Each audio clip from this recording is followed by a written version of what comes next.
السلام علیکم بچوں، آج ہم جماعت پنجم کے اردو ادب کا عنوان پڑھیں گے، مطالعے کی اہمیت۔ بچوں، مطالعہ کسے کہتے ہیں؟ کسی بھی کتاب کو پڑھنا یا اس کا مطالعہ کرنا، یعنی پڑھنے کو مطالعہ کہتے ہیں، یعنی جو ہم پڑھتے ہیں، اپنے لیے معلومات جمع کرتے ہیں، اسے مطالعے کی اہمیت کہا جاتا ہے۔ اب بچوں ہم اس کی بلند خوانی کی طرف بڑھتے ہیں۔ مطالعہ جتنا بھی بچوں آپ کتابوں سے کریں گے تو اس سے کیا ہوتا ہے، ہماری معلومات میں اضافہ ہوتا ہے۔ اب ہم اس کی بلند خوانی پڑھیں گے، تو اب آپ کیا کریں گے، اس کی بلند خوانی کرتے وقت میرے ساتھ ساتھ پڑھیں گے تاکہ آپ کو بلند خوانی بہتر طریقے سے کر سکیں۔ مطالعے کی اہمیت۔ رتبے کے لحاظ سے انسان تمام مخلوقات سے افضل ہے۔ اسے یہ بزرگی اور عظمت علم کی بدولت حاصل ہوئی ہے۔ اس وقت تک علم سے بہرہور نہیں ہو سکتا جب تک وہ مطالعے کو اپنی عادت نہ بنا لے۔ بچوں، جب تک انسان اپنی عادت نہ بنا لے وہ اس وقت تک علم سے بہرہور نہیں ہو سکتا۔ مطالعہ ایک جامع و وسیع لفظ ہے جس میں کتابوں، اخباروں، رسالوں اور فطرت کا مطالعہ شامل ہے۔ اگر کسی شخص کو زیور تعلیم سے آراستہ ہو کر دنیا کے بدلتے ہوئے تقاضوں کا مقابلے کرنے کی ہمت پیدا کرنی ہے تو وہ اپنے آپ کو مذہبی اور معاشرتی طور پر مضبوط بناتا ہے تو اسے مطالعے کی عادت کو پختہ کرنا ہوگا۔ یعنی بچوں، اگر انسان مطالعے کو جامع و وسیع لفظ ہے۔ مطالعہ کیا ہے؟ ایک جامع اور وسیع یعنی بہت بڑا لفظ ہے جس میں ہم کیا کرتے ہیں، مطالعہ حاصل کرتے ہیں کتابوں سے، اخباروں اور رسالوں سے، اور یہ کیا ہے، فطرت کا مطالعہ بھی کرتے ہیں، اور اس کو وسیع کرنے کے لیے ہم کیا کرتے ہیں، مختلف قسم کی کتابیں پڑھتے ہیں۔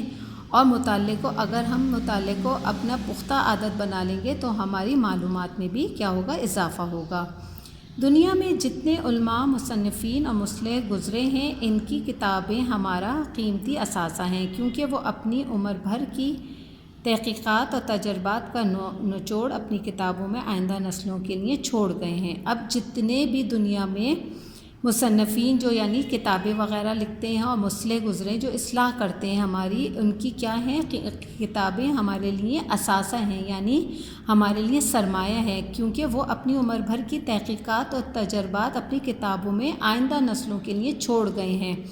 اب مطالعے سے یہ فائدہ بھی حاصل ہوتا ہے کہ ایک پڑھا لکھا انسان گھر بیٹھے ان کتابوں سے استفادہ کر کے اپنے مسائل کا حل تلاش کر سکتا ہے۔ اب یہ کیا ہوتا ہے، مطالعے سے کیا ہوتا ہے، ایک پڑھا لکھا شخص کیا کر سکتا ہے، گھر میں بیٹھ کر ان کتابوں سے یعنی فائدہ حاصل کر کے اپنے مسائل کا حل بھی تلاش کر سکتا ہے۔ اچھی کتاب ایک سچے دوست کی طرح ہے جو انسان کو کبھی گمراہ نہیں ہونے دیتی۔ اچھا بچوں، کتابوں سے کیا ہوتا ہے، ہم اس سے اپنے مسائل کا حل بھی ڈھونڈ سکتے ہیں اور وہ انسان کو کبھی گمراہ نہیں ہونے دیتی۔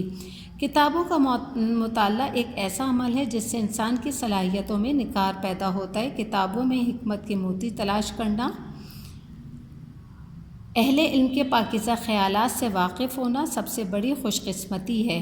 یعنی کتاب کا مطالعہ ایک ایسا عمل ہے جس سے انسان کی صلاحیتوں میں یعنی جو بھی اس کا کام ہے اس میں نکھار پیدا ہوتا ہے، مطالعہ وسیع ہوتا ہے اور علم و حکمت میں اضافہ ہوتا ہے، اور کیا پاکیزہ خیالات سے واقف ہونا بھی بہت بڑی خوش قسمتی ہے۔ ہمارے پیارے نبی صلی اللہ حضرت محمد مصطفیٰ صلی اللہ علیہ وآلہ وسلم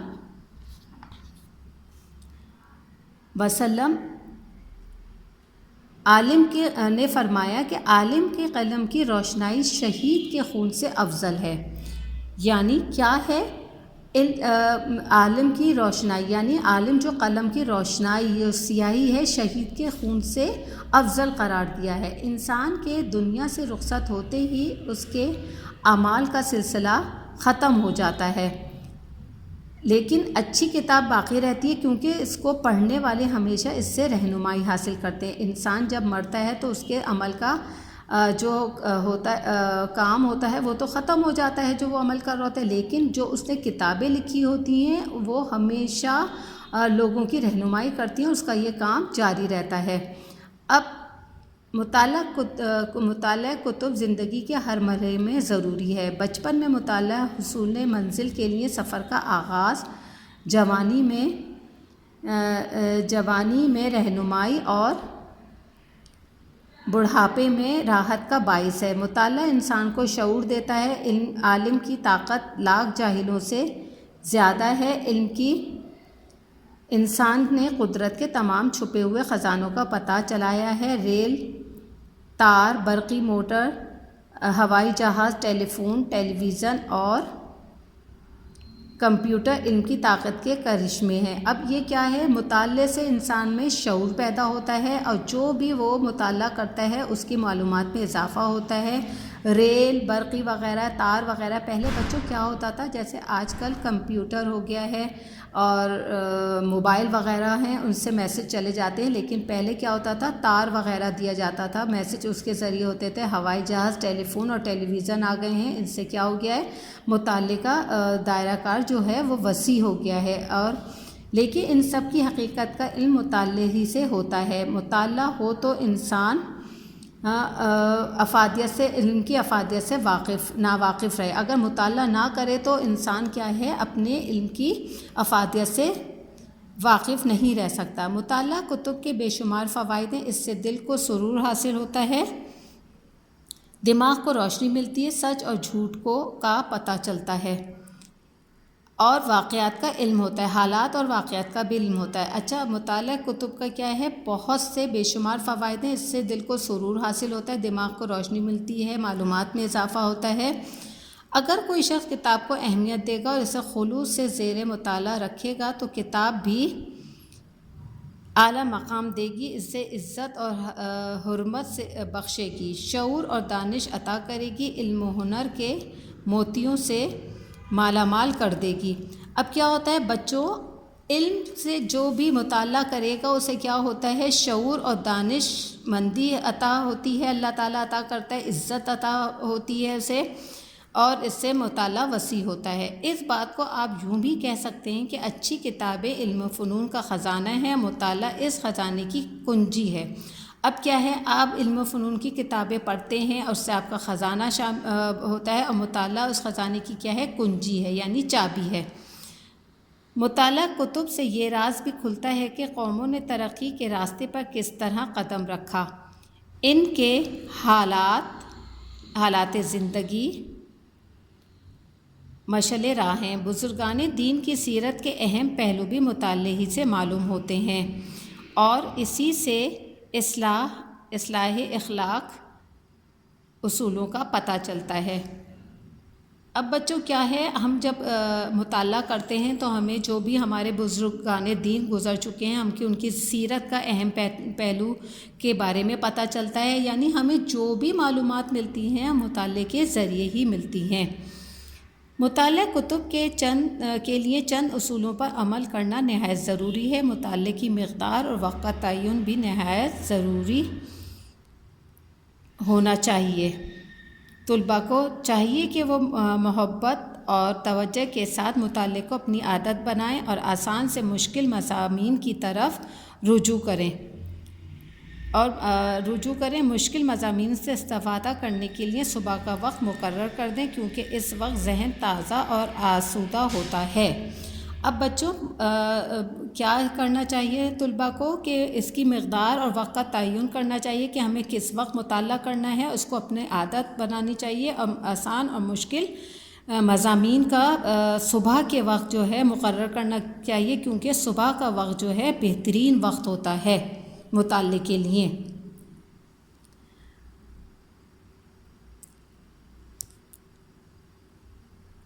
بچوں لائبریری میں جائیں تو وہاں بیٹھ کر خاموشی سے مطالعہ کریں تاکہ دوسرے طلباء کی توجہ کو زک نہ پہنچے، یعنی جب ہم مطالعے کے لیے کبھی لائبریری وغیرہ جائیں تو وہاں پر خاموشی سے مطالعہ کریں، کیونکہ وہاں پہ جو آئے ہوئے لوگ ہوتے ہیں ان کو کوئی تکلیف نہ پہنچے آپ کے شور کرنے سے۔ ویسے بھی خاموش مطالعے سے ذہن کو تھکاوٹ محسوس نہیں ہوتی۔ مطالعے کے دوران کتاب آنکھوں کے درمیان کم از کم 1 فٹ کا فاصلے ہونا چاہیے۔ لیٹ کر یا جھک کر مطالعہ کرنے سے آنکھوں پر اثر پڑتا ہے اور نظر جلد کمزور ہو جاتی ہے۔ مطالعے کے وقت مناسب روشنی بھی ضروری ہے۔